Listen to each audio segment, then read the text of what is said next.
aí? Tá todo mundo? Tá bem? Tá bem? Estão vivos? Amém.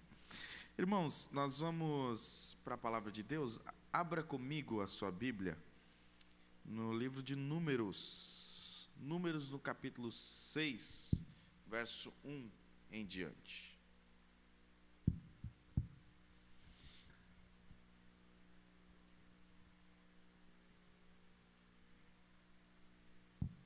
Números, capítulo 1 e verso 6 em diante. A mensagem que eu vou trazer para vocês, ela é uma mensagem que Deus já, há mais ou menos uns 2 meses e meio, o Senhor tem me trazido e me feito entender essa mensagem. Eu já falei uma parte dela uma certa vez aqui com os jovens,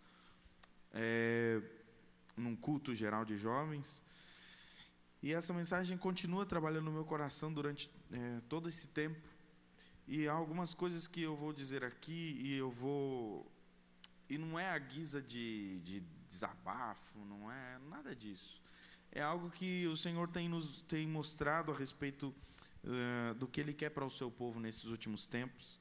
Então, meu irmão, eu vou pedir para você assim, bastante compreensão, que você fique no seu lugar, né? Isso é uma coisa que nos últimos tempos a gente tem que pedir, e é uma coisa que entre os crentes a gente não precisaria pedir. Nós que temos temor do Senhor, conhecemos o quanto Deus fala com a gente.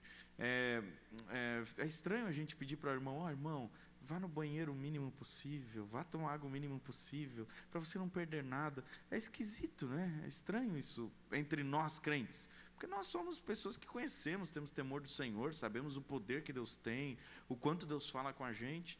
E nos últimos cultos eu tenho que pedir isso com bastante frequência, assim, não aqui, mas geralmente quando a gente vai pregar eu já faço esse pedido. Por quê? Porque às vezes o povo vai no banheiro, vai o tempo todo e sai e tal. Eu não me incomodo com isso, eu prego e pronto.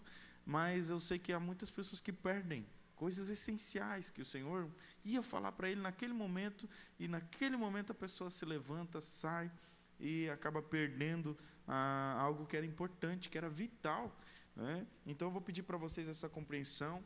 Vou pedir também que você esteja com o teu coração bem aberto. Enquanto eu vou falando, você não vai pensando no outro, né? Essa é uma outra coisa que eu peço para você hoje. Não vai pensando no outro, vai pensando em si mesmo. Assim como essa mensagem tem batido em mim, tem trabalhado em mim, tem me construído, me moldado, eu também acredito que ela vai moldar e vai construir você. Então, não vá pensando no outro, não pense assim: puxa, se aquela pessoa tivesse aquilo, meu marido precisava disso, minha mulher precisava disso. Não, é nós, é eu. O Senhor está falando com a gente, conosco que aqui está. Posso pedir isso para vocês? Amém? Então, tá bom. Vamos ler então? Números capítulo 6, verso 1 em diante diz assim, E falou o Senhor a Moisés: fala aos filhos de Israel e dize-lhes: quando um homem ou mulher se tiver separado, fazendo voto de Nazireu para separar ao Senhor, de vinho e de bebida forte se apartará. Vinagre de vinho, nem vinagre de bebida forte não beberá, nem beberá alguma coisa bebida feita de uva, nem uvas frescas, nem passas comerás.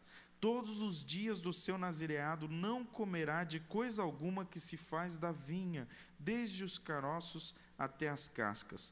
Todos os dias do voto do seu nazireado, sobre a sua cabeça não passará navalha, até que se cumpram os dias que se separou para o Senhor. Santo será, deixando crescer as guedelhas do cabelo da sua cabeça. Só até aqui. Senhor, fala com a gente. Como nós precisamos, Pai, da compreensão da Tua palavra, da liberdade do Teu Espírito para poder proclamar, Senhor, essas verdades. Deus, há coisas tão sérias a serem tratadas aqui, coisas que realmente, ó Pai, o Senhor quer falar conosco. Eu peço a Deus que toda a fortaleza que foi construída nos corações, já de antemão, seja destruída. Eu peço, ó Pai, que toda a ação, de repente, do inimigo para tentar distrair, para tentar tirar o foco, para tentar tirar a atenção, seja desfeita, ó Pai, toda a ação do inimigo, para que essa pessoa, esse irmão que veio até este culto, ele possa pegar essa palavra e compreender que é o Senhor chamando ele para essa vida especial. Deus, eu oro por cada um dos crentes que aqui veio, por cada um daqueles que aqui está sentado, Deus, e o Senhor sabe o quanto eu os amo, e o quanto eu peço a eles em oração, por Ti, eu peço por Ti em oração pela vida deles, eu peço ao Senhor, que eles hoje sejam tocados pelo Teu Espírito, e que eles hoje possam assumir um novo patamar de compromisso contigo, é a minha oração em nome de Jesus, amém. Sentem, meus irmãos. Hoje eu vou tentar falar, como eu sempre prometo, às vezes eu não consigo, mas eu vou tentar falar bem tranquilo, tá? Bem tranquilo assim, como se eu realmente estivesse ensinando você, porque eu acredito que há coisas que às vezes nós falamos correndo, gritando, enfim, muito agitado, e acaba passando desapercebido.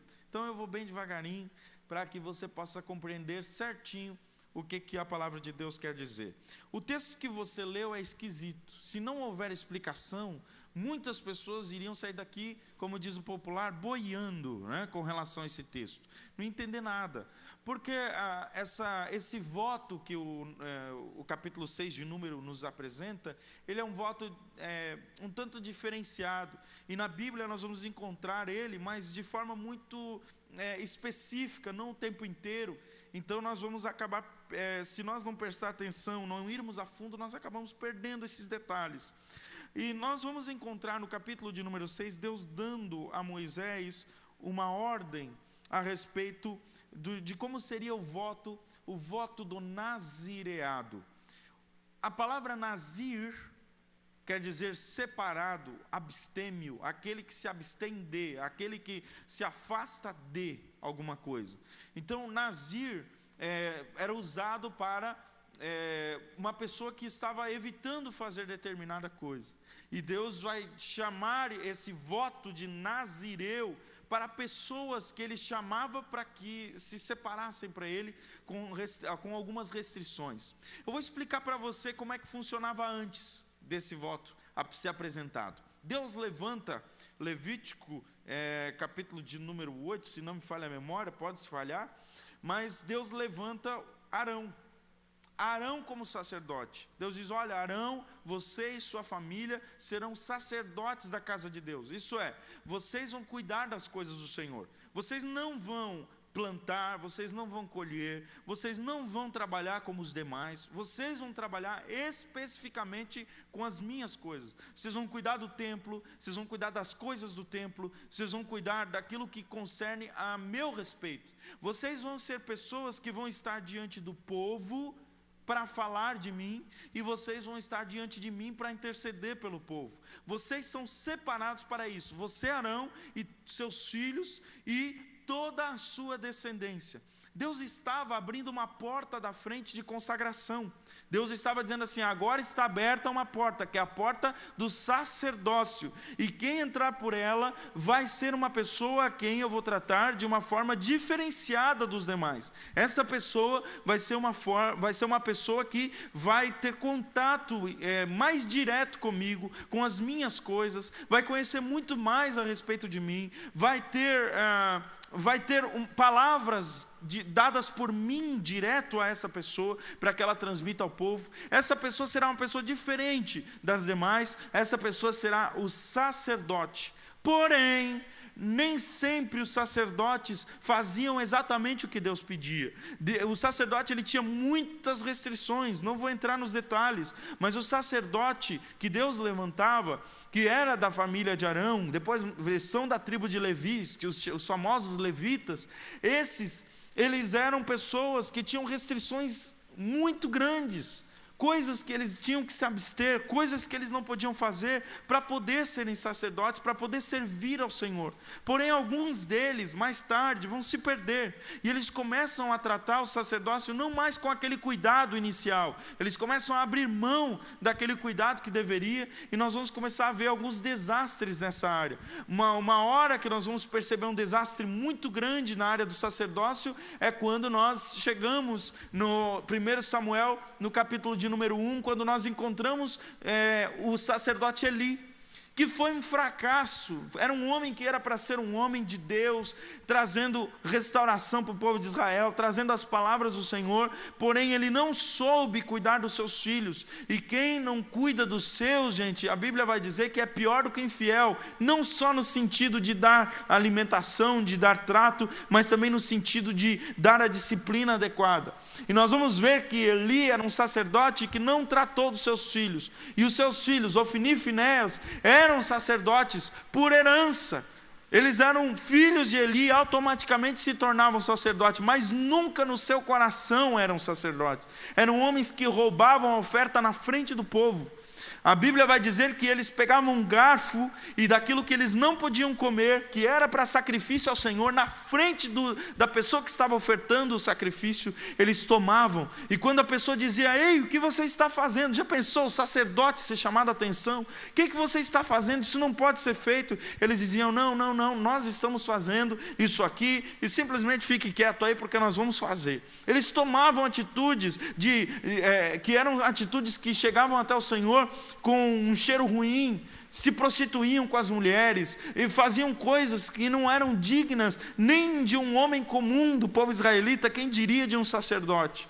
E quando acontece isso, Deus, ele é um Deus previdente, presciente de todas as coisas. Ele sabe de todas as coisas. Ninguém pega Deus de surpresa. Ninguém pega Deus simplesmente de calça curta, como a gente diz no popular. Deus, ele está sempre sabendo o que vai acontecer na frente. E como uma forma de, sabendo que o sacerdote poderia falhar, Deus criou uma forma de pessoas que não fossem da família de Levi, que não fossem filhos de Arão, pessoas que fossem normais, comuns, de outras tribos, e não só homens, como também mulheres. Deus criou uma forma de eles também agirem como sacerdotes em um tempo em que o sacerdócio estivesse depravado e estivesse longe dos caminhos de Deus. Eu chamo isso de porta lateral. É como quando a porta da frente ela emperra, ou quando há muitas pessoas na frente da porta, e então é aberta uma porta lateral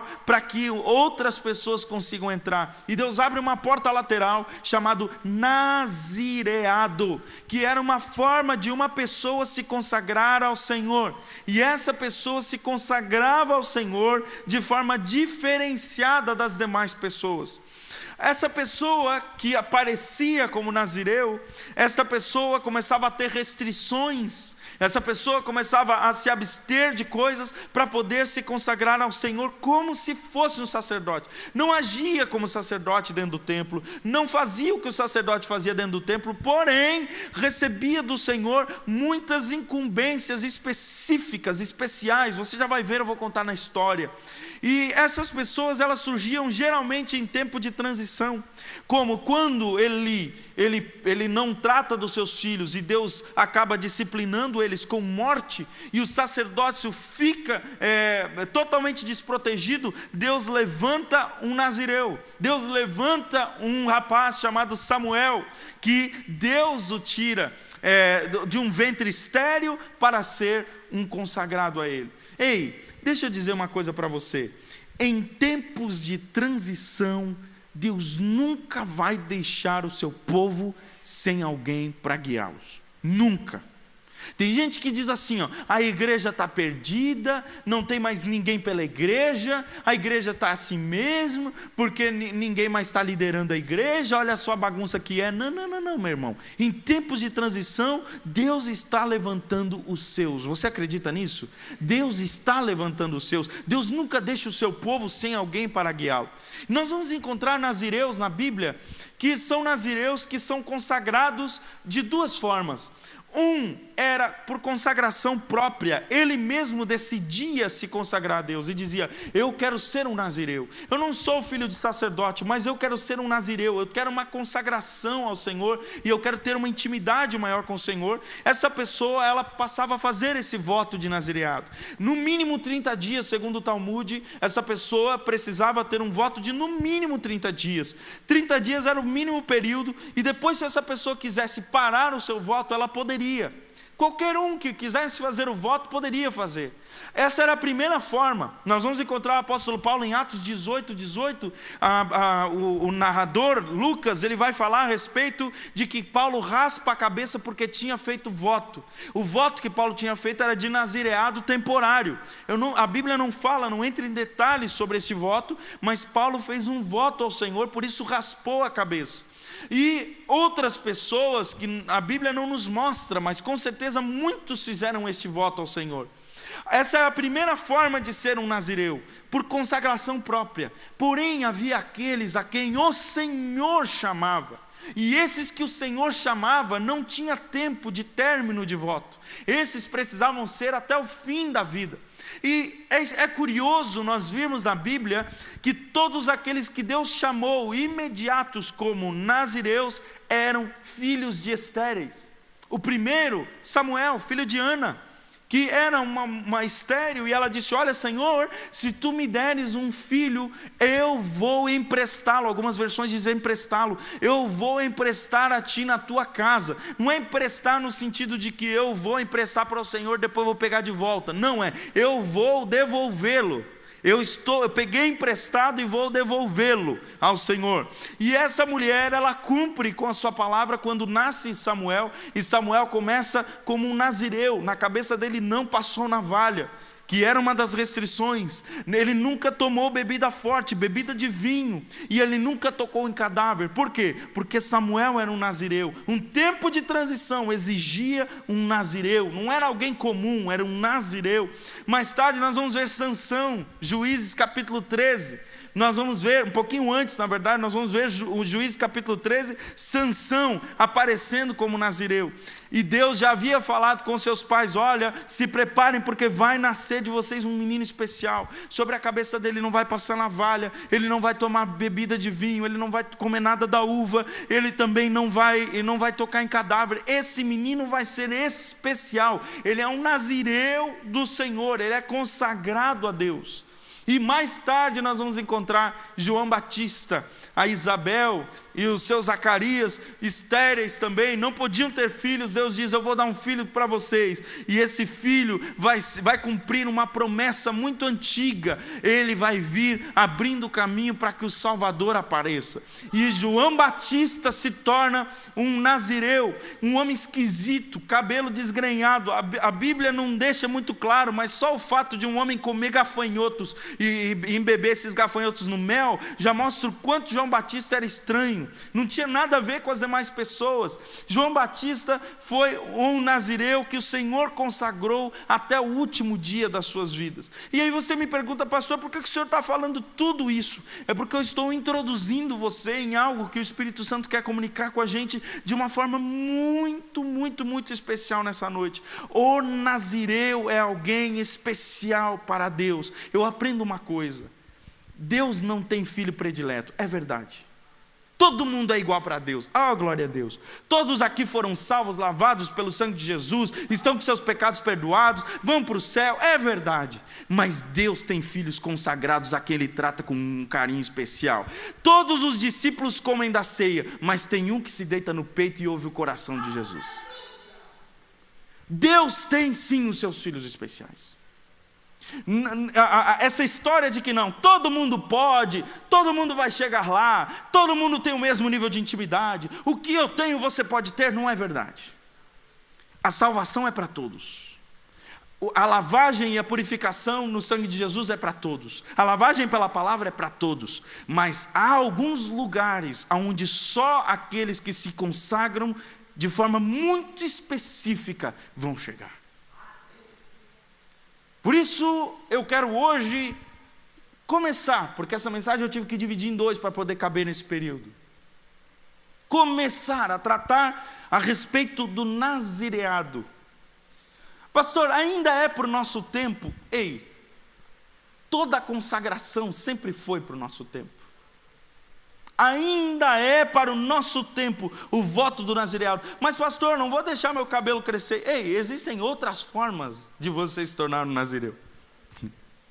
E as características que eu quero estudar do nazireado vão te ajudar a você encontrar uma forma de você se tornar um filho dedicado ao Senhor, consagrado ao Senhor. E a primeira está no verso de número 3 do capítulo 6 que nós lemos. E o Senhor disse a Moisés: de vinho e de bebida forte se apartará. Vinagre de vinho, nem vinagre de bebida forte não beberá, nem beberá alguma bebida feita de uvas, nem uvas frescas, nem uvas passas comerá. Todos os dias do seu nazireado não comerá de coisa alguma que se faz da vinha, desde os caroços até as cascas. Aí você pergunta: pastor, por quê?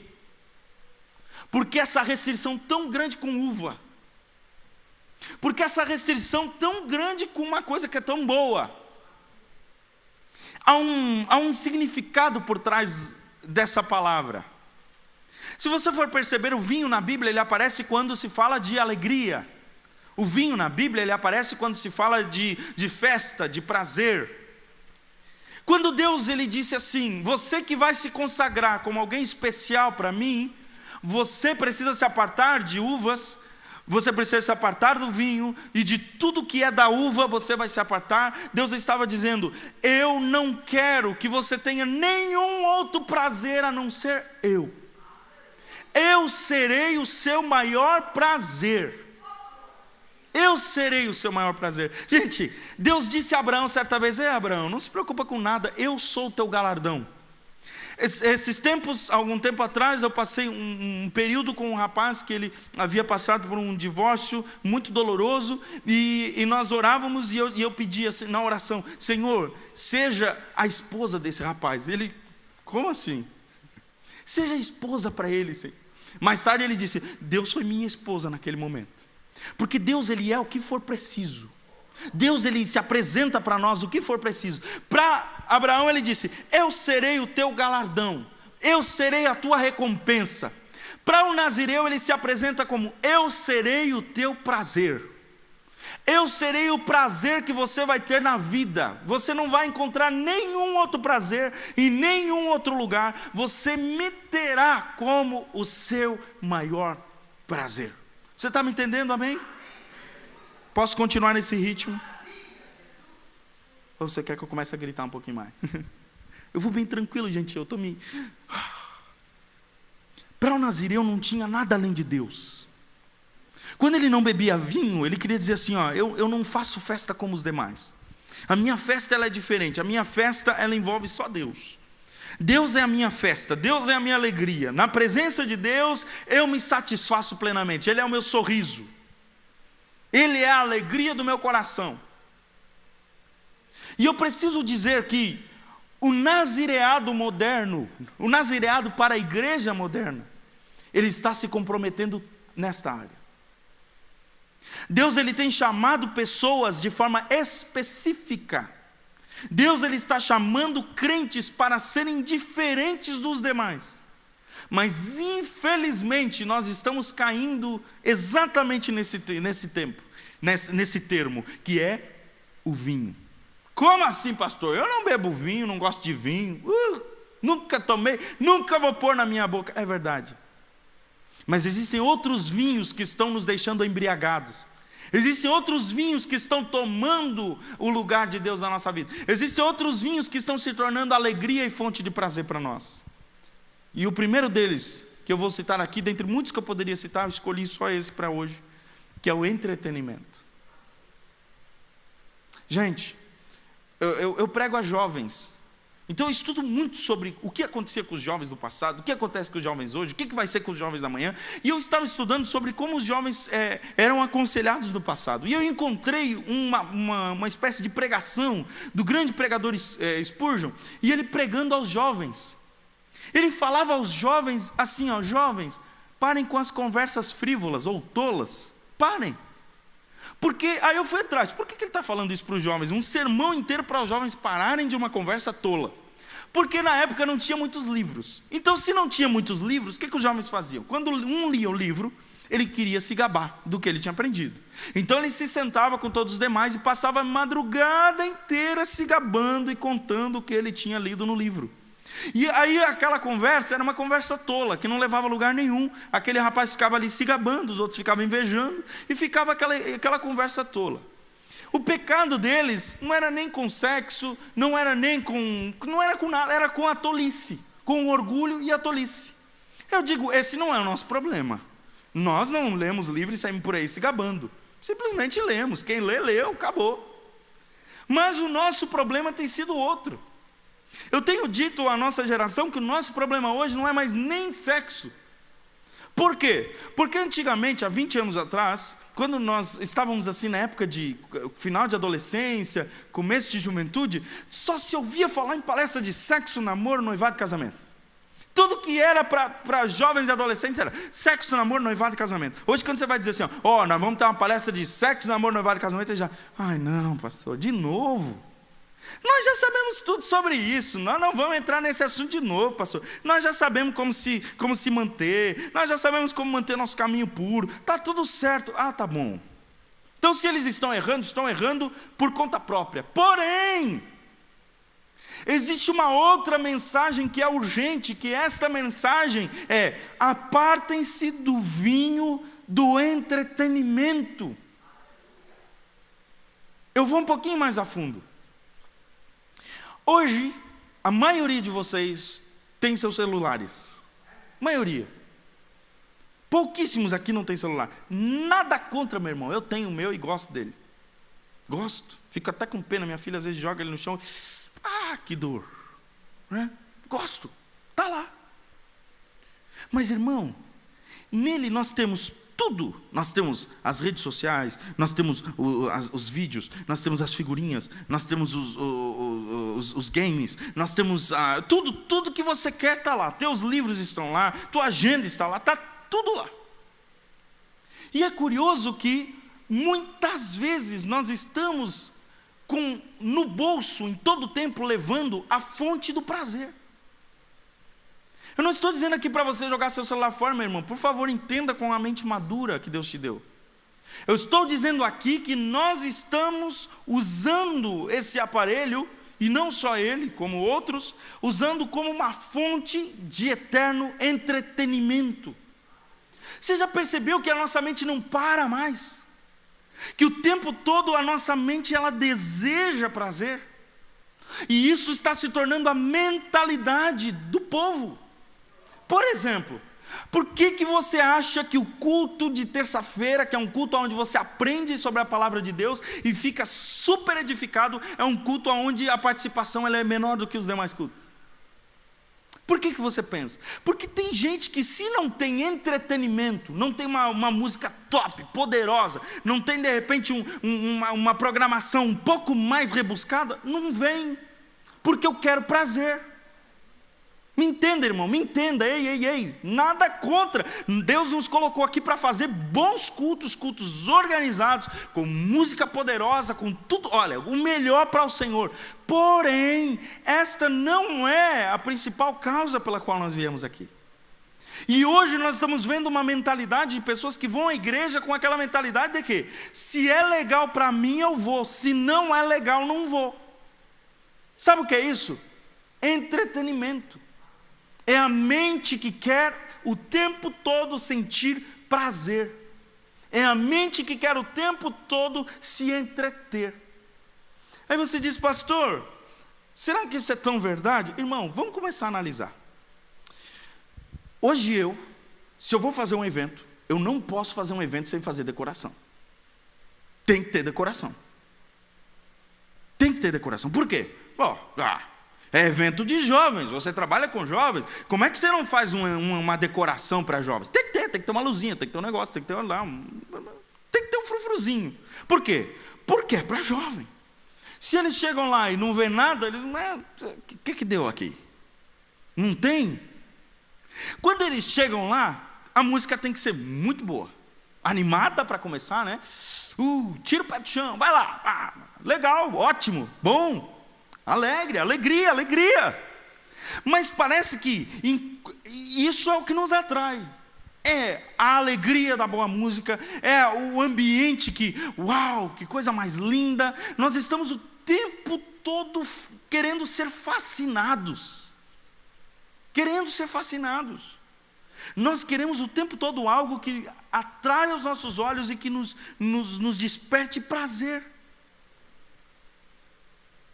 Aí a gente vai à igreja, daí o culto é bom, Deus fala com a gente, aí a gente sai do culto. Para onde que a gente vai?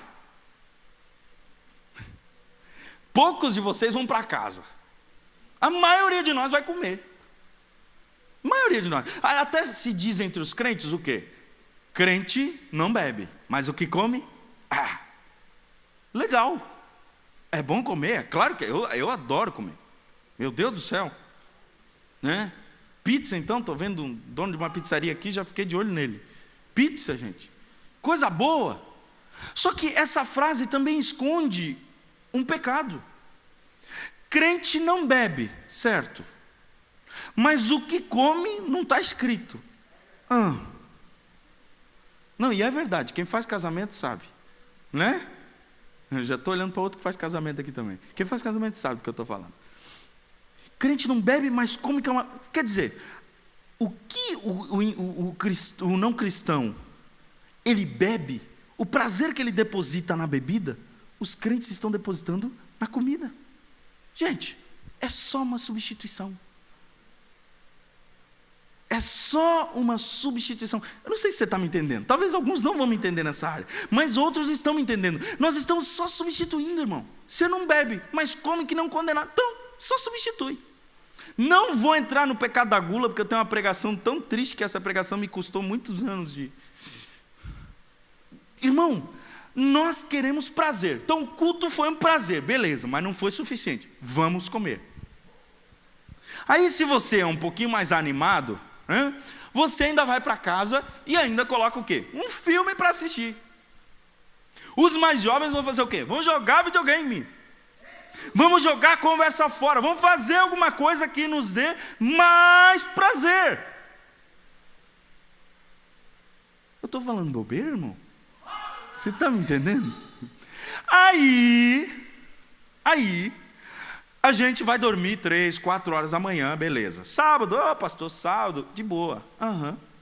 Só que no outro dia, a ressaca é tão grande que a escola bíblica, ninguém vem. E sabe por que não vem? É ressaca. A ressaca que o ímpio teve da bebida, você teve de prazer, e ficou cansado e não pode vir aprender da palavra.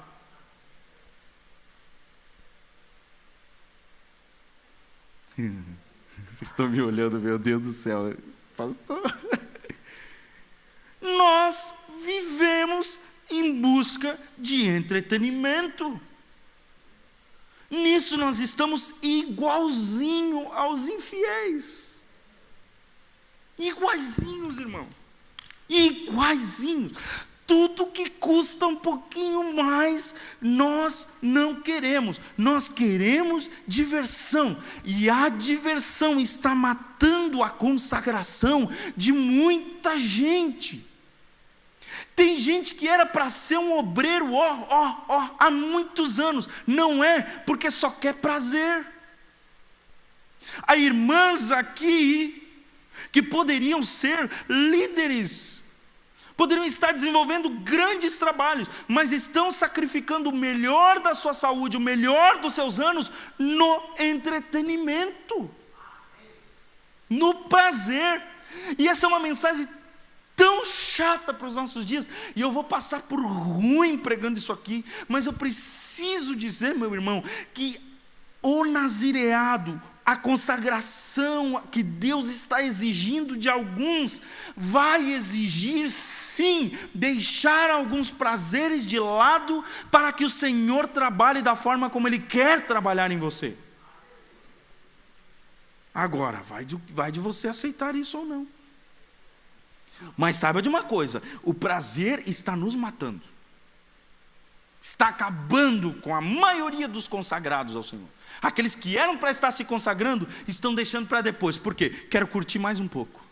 Para que eu vou me incomodar com coisa, pastor? Para que eu vou me incomodar com gente? Está tudo muito bem. Eu estou bem, eu levo minha família para casa depois do culto, a gente curte a nossa vida, não tem que ficar se estressando com gente, a gente não tem que ficar orando pelas pessoas, a gente não tem que ficar preparando escola para os outros, a gente não tem... Não, está tudo bem, pastor. A minha mente está gostando desse negócio.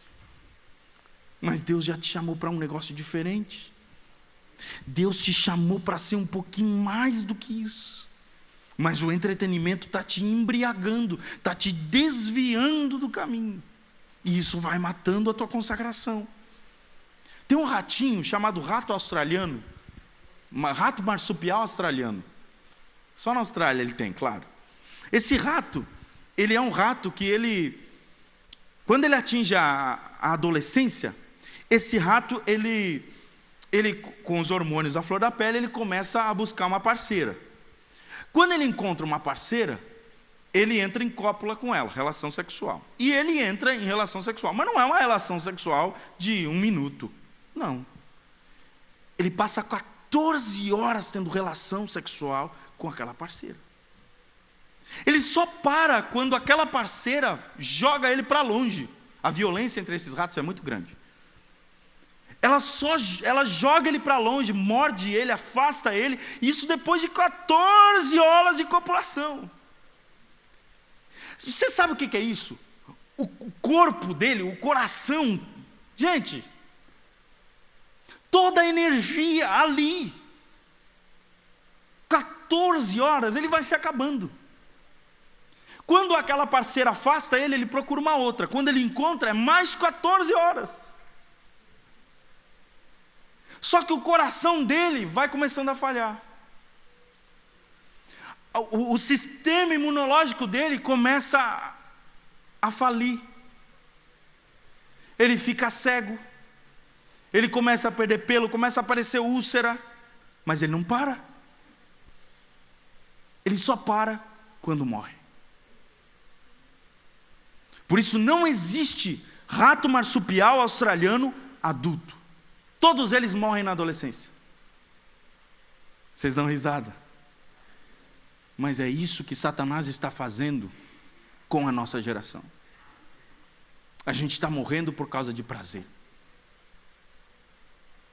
E é engraçado, os crentes não estão chegando ao auge da sua consagração a Deus. Poucos crentes estão chegando à maturidade. Por quê? Prazer. Pastor, eu quero prazer. Esse prazer está matando a tua consagração. Eu digo isso com temor, com amor. Orei para falar isso. Venho aqui diante de vocês, me arrisco. Mas eu digo, irmão, você não é um crente comum. Você não é um crente normal. Alguns de vocês, Deus tem chamado desde o ventre da mãe. E claro, eu tenho uma percepção, não é bíblica, não é doutrina, mas eu tenho uma percepção. Aqueles que são chamados desde o ventre da sua mãe, geralmente são de mães que não podiam ter filhos ou tiveram dificuldade no parto. Se você é uma dessas pessoas, eu queria puxar você e dizer, por que você está vivendo uma vida mediana diante de Deus? Você não acredita que esse milagre foi para que você fosse consagrado especificamente de uma forma muito superior ao Senhor? Por que você acha que Deus permitiu que você continuasse vivendo? Por que você acha que Deus te deu vida quando toda a medicina dizia, não vive? É porque Deus queria que você fosse um consagrado especial ao Senhor. E você acha que dá para viver consagrado especial ao Senhor, vivendo apenas de entretenimento, do vinho, da embriaguez dos prazeres? Você está me entendendo? Diz amém, eu vou tomar água.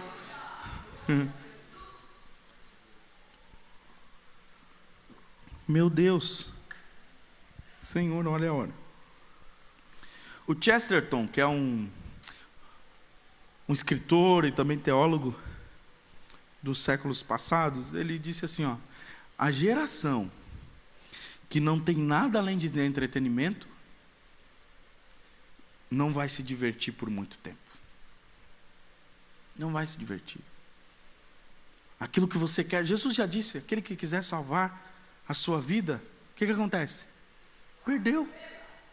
Perdeu.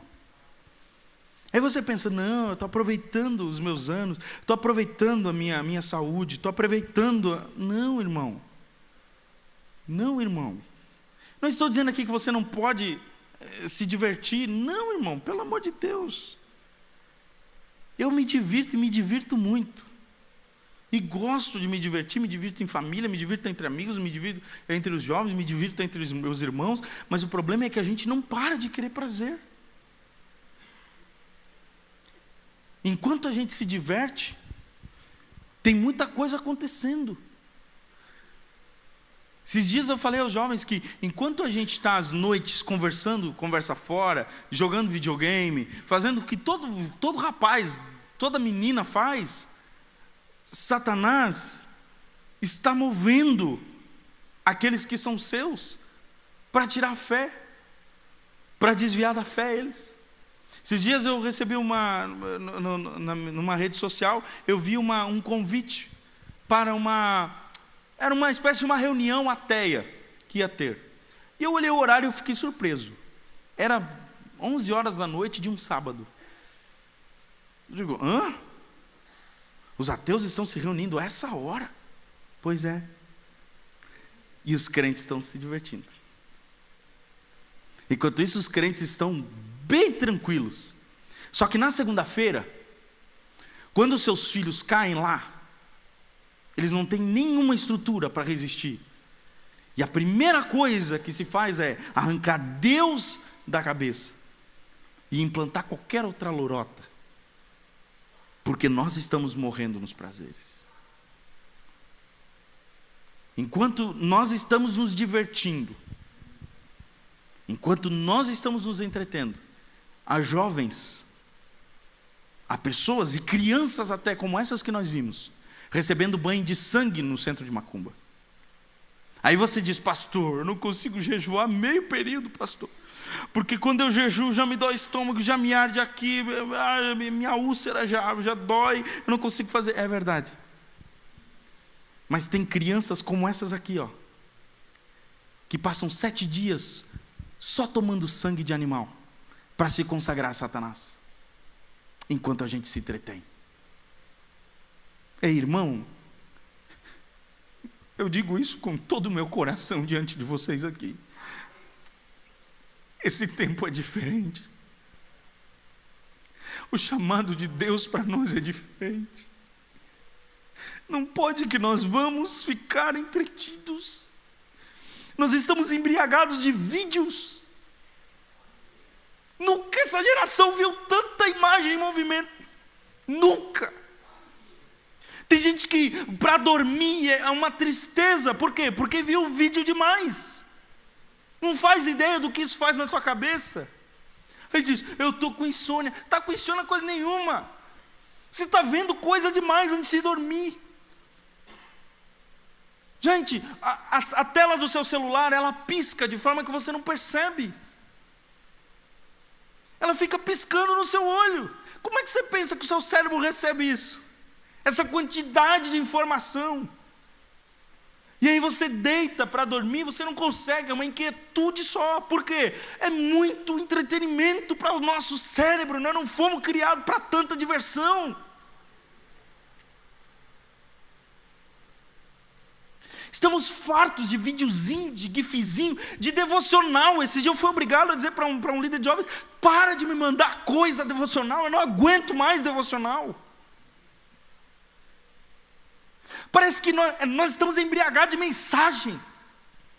Eu lembro do irmão Pandinho, um gordinho, bem engraçadinho, com uma vozinha bem fininha, quando nós era criança. O irmão Pandinho trazia o gravador, trazia um monte de fita cassete e colocava lá, gravava o culto inteiro. Depois ele ia na bicicleta dele, uma mão dirigindo, a outra mão assim, ouvindo o culto de novo. E os irmãos faziam intercâmbio de fita cassete. Quem aqui conheceu fita cassete é que nem eu, né? Antiguinho. Os irmãos faziam intercâmbio de fita cassete. Faziam intercâmbio. Oh, tem aquela pregação daquele dia. Não, tem sim. O irmão ouvia aquilo com prazer, passava a semana ouvindo tal, repetia. Eu sei disso, porque lá em casa, muitas vezes veio fita cassete de intercâmbio, e a gente tinha que ouvir 2, 3 vezes meu pai ouvindo a mesma mensagem. Hoje a gente ouve quantas mensagens quiser por dia. E sabe o que isso está fazendo com a gente? Nos matando ao invés de nos dar vida. Nos matando, a gente está se acostumando com esse negócio, recebendo devocional o tempo inteiro, é versículo dali, é frasezinha de Spurgeon, é frasezinha de Paul Washer, e nada disso está transformando a nossa mente. Eu não quero que você conheça a frase de Spurgeon, eu quero que você conheça Deus de Spurgeon. Eu não quero que você conheça as frases de Paul Washer, eu quero que você conheça o Deus de Paul Washer. Eu não quero que você conheça a frasezinha pronta que é bonitinha de compartilhar. Eu quero que você conheça um evangelho que é bonito de compartilhar e que transformou a sua vida. Nós estamos embriagados. John Piper escreveu uma vez, muito tempo atrás já, que o Facebook, o Twitter, as redes sociais, elas vão servir de uma coisa no último dia. Para provar que a falta de oração não era por falta de tempo.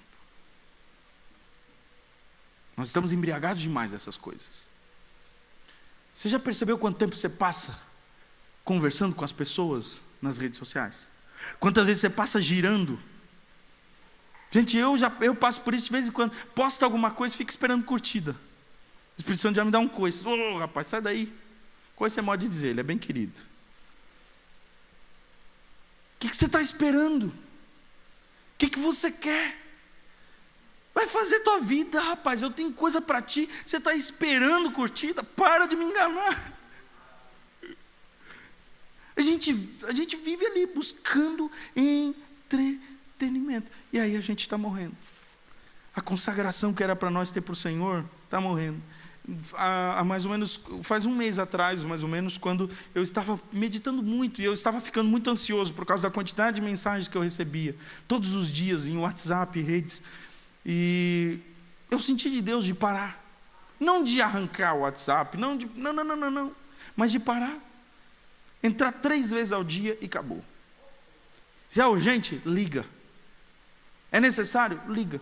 Aí, esses dias alguém disse, pastor, e é segunda-feira, a última vez que o senhor entrou no WhatsApp foi sexta. Eu disse, porque eu estava no final de semana abençoado, rapaz. Estava curtindo tudo que Deus tem para mim. A gente entra o tempo todo, tem gente que está o tempo todo ali, e esperando uma mensagem vir, irmão, isso é embriaguez. Já vou encerrar. Eu ia falar outro, tinha uma segunda parte, que era não cortar o cabelo, nem deu tempo. Esses dias, falando uma experiência minha, pessoal. Irmão, entenda, é pessoal. Eu estava em casa, no nosso dia de lazer. Nosso dia que a gente passa com a família, enfim. Já era tarde da noite, umas 10, 11 horas da noite. E eu fui me divertir. Peguei o Play 2, até nisso eu sou antigo. PlayStation 2. Coloquei o joguinho lá que eu gosto. E fiquei jogando. Vencendo o campeonato. Oh, glória a Deus. Feliz da vida. Nunca nesse nível eu ganhava esse campeonato. Mas estava ganhando. Estava feliz. Uau, olha só, nesse nível. Daqui a pouquinho, parou tudo. Digo, meu Deus do céu, o que deu? Fui lá, comecei a mexer. Mexia daqui, desconectava de lá, mexia de lá. Cheguei a fazer até que nem antigamente se fazia com aquele Super Nintendo. Né? Assoprava fita, quem é dos antigos entende. Tentei de tudo, não funcionou. Tá bom. Eu disse, amanhã ou essa semana ainda eu levo lá no meu irmão entende tudo de eletrônica, ele vai arrumar isso aí para mim. Beleza.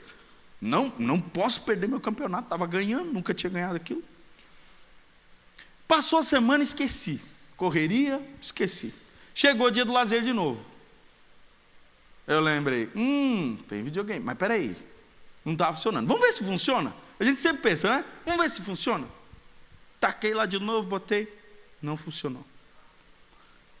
Eu fiquei sinceramente entristecido. Irmão, eu fiquei tão triste. Sério, Deus sabe do meu coração. Fiquei muito triste. Peguei, sentei assim no chão, botei o aparelho no meu colo e fiquei ali pensando, cara, o que esse bichinho tem? Deu uma vontade de fazer até uma oração. Oh, Deus,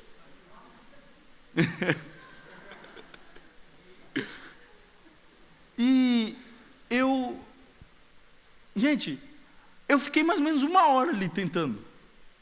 A minha esposa já estava lendo, ou já estava dormindo, não sei. Sei que eu estava sozinho ali. E o Espírito Santo falou comigo. Gente, eu tive uma experiência com ele aquele dia. Ele disse assim: ei, você não acha que é demais? Eu disse: demais o quê? Você não acha que você quer entretenimento demais? Você já não se divertiu com a sua família? Vocês já não tiveram uma noite entre vocês? Será que não chega?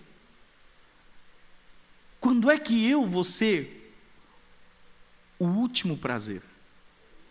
Quando é que eu vou ser a última coisa que você vai se deleitar e vai dizer: ah, agora sim, estou satisfeito?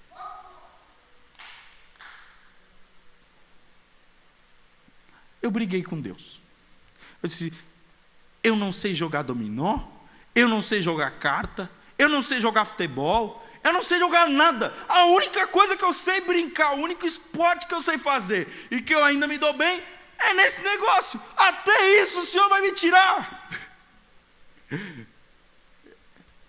Ele disse assim: filho, se você quer ser um pastor comum, arruma esse videogame e joga quantas vezes você quiser. Mas não foi isso que eu prometi à sua mãe.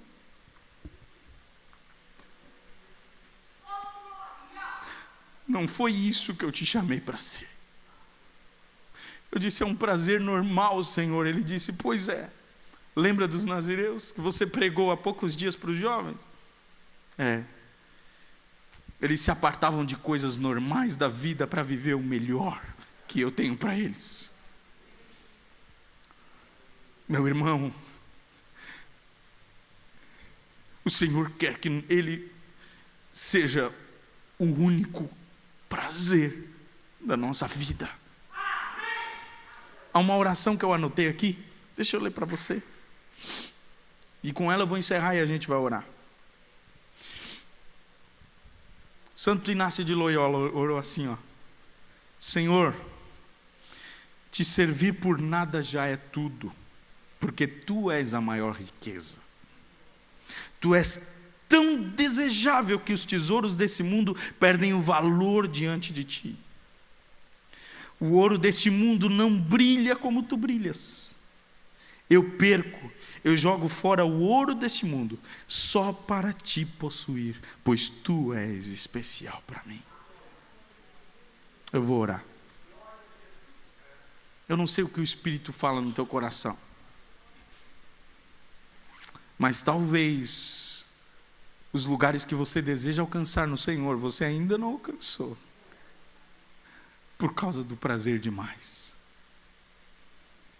Nunca eu tinha ouvido uma mensagem: tem prazer demais. Mas se é a primeira vez, que se soe, tem prazer demais. E o prazer demais está nos afastando do prazer maior. Jesus, certa vez os discípulos estavam lá brigando com um demônio, num menino. E aí os discípulos não conseguiram expulsar. Foram para Jesus: ô Jesus, o que deu que a gente não conseguiu expulsar? Jesus disse: ó, essa casta aí só sai com jejum e oração. Tem gente que pensa que Jesus estava falando assim: ó, se você ficar jejuando, você vai receber mais poder. Não é verdade. Todo poder nos é dado quando nós aceitamos a Cristo. O que acontece é, você pode não perceber o poder que tem. Você jejua para começar a perceber o poder que tem. Sabe por que tem gente que se move em Deus de um jeito especial? Tem gente assim que, quando você senta, é Deus purinho. Quando ele fala, é Deus purinho. Quando se move, é Deus purinho. Não é porque essa pessoa tem mais Jesus do que você. Não, é o mesmo Espírito, é o mesmo Cristo. A sensibilidade é maior. Porque o nível de consagração também é maior. E Deus não quer que você viva como um crente comum, esquecendo-se dos poderes que Ele já te deu. Ele quer te levar para um nível novo, onde só Ele seja o prazer, e você perceba o quanto Ele já é para você. Você fica pedindo: Senhor, me dá poder, porque eu quero expulsar demônio. Ele já deu esse poder, só está faltando você consagrar, se afastar do vinho, para você poder perceber o poder que Ele já te deu. Vamos nos ajoelhar por alguns minutos. Nós vamos orar com relação a isso. E você vai... Eu ia chamar as pessoas aqui na frente, mas não vou fazer isso não. Não vou expor, né? Mas você aí no seu banco, se você quer fazer esse contrato com Deus, dizendo: Senhor, eu quero me afastar dos prazeres para começar a viver uma coisa nova em Ti. Irmão, é isso que a tua família precisa. Não adianta pedir oração, não adianta, não. Tem coisa que é Deus tratando com você, porque Ele quer que você chegue nesse nível de consagração, nesse nível de entrega, para você começar a viver coisas novas. Ore ao Senhor, entregue o seu coração. Talvez você tenha passado muito tempo nas redes sociais, talvez você tenha passado muito tempo vendo TV, talvez você tenha muito entretenimento, é muita conversa fora, é muita festinha e pouca consagração, pouca vivência com Deus. Faça essa oração, consagre ao Senhor sua vida. Só que assim, não tem mais volta. Voto de nazireado, não tem mais volta. Faça essa oração.